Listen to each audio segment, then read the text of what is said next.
Hey, this is going to be a new type of video I'm making where I recommend things. I'm here to talk about A Silent Voice. It's on Netflix, it's an anime, it's also known by The Shape of Voice, which is kind of cool. This is a super good anime, even though I heard that it's not as good as the manga, but I don't feel like anything ever is.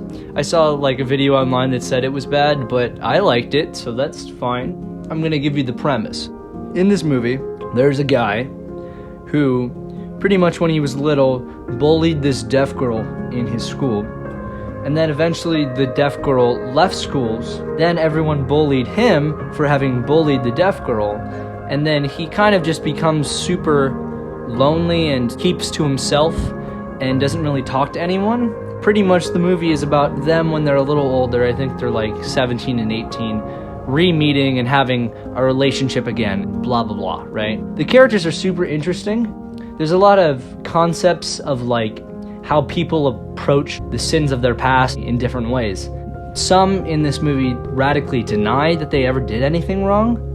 Then some people overly submit to that concept and say that everything was their fault, when in reality, they weren't responsible for everything to 100%. This kid, he was not the only one to bully this deaf girl, but he just did it the loudest, which I can relate to because I'm a very loud person, so usually I'm the most noticed whenever anything happens. There's also a lot of really tricky questions that are brought up in this movie that the answer should be obvious when you're just being objective, but when you're in that situation, it's kind of difficult to feel that way. There's a lot of questions like, should disabled people be held responsible for the nuisance they bring to others?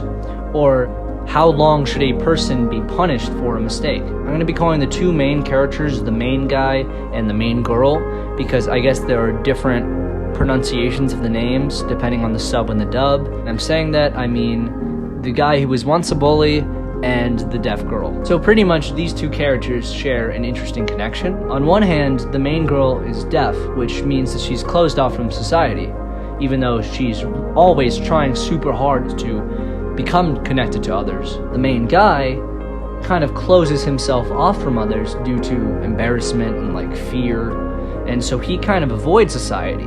He's kind of scared of them. It's an interesting thing where both of them are quote-unquote deaf. One of them is choosing to be that way because they're scared, and the other one is born that way.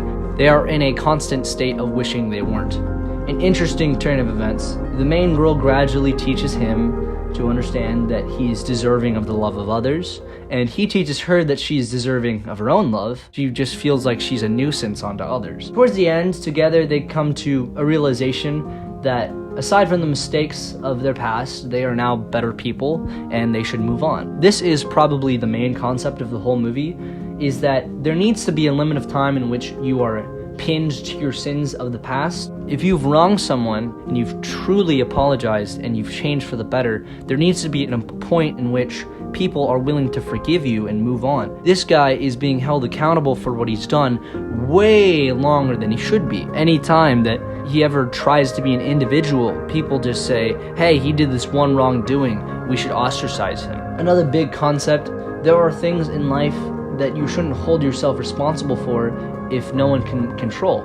And you shouldn't hold anyone else responsible for them either. Regardless of the bad situation that you can't control, it isn't your fault. And also on top of that, you just need to keep moving and make the best of your life. The two main characters are probably the only really interesting ones. Friend of the main character, who's kind of super cool. He's kind of just fun and chill. He knows objectively the concept of friendship. The two main characters are trying to dissect and diagnose what it means to be friends. This guy kind of stands in the storm as the steadfast character who basically says friendship can be hard, but it's pretty simple. You care about each other, you need to have each other's back and support each other.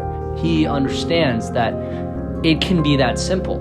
I think that that's a really powerful character, especially when there are all these other characters refusing to accept their wrongdoings and who are constantly shaming the main character, even though all of these things happened when he was a little kid and he has changed for the better long since then. Everyone just refuses to forgive him. That has brought him to forgive himself.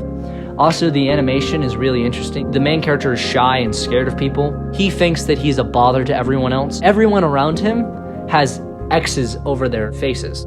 when talking to people, he only looks down at their feet. The more he gets to know people and the more he opens up, the X's fall off of their faces. When there's a falling out with some characters, the X's go back on, which is really cool too. So in summary, this movie is really cool, and it has a lot of really interesting concepts in terms of bullying and being a good person and disabilities. Definitely no one I've seen has talked about this enough, and definitely no one has talked about those concepts enough. I'm glad that this thing exists, and I recommend it to anyone. Alright, that's going to do it for this, and I'll see you next time.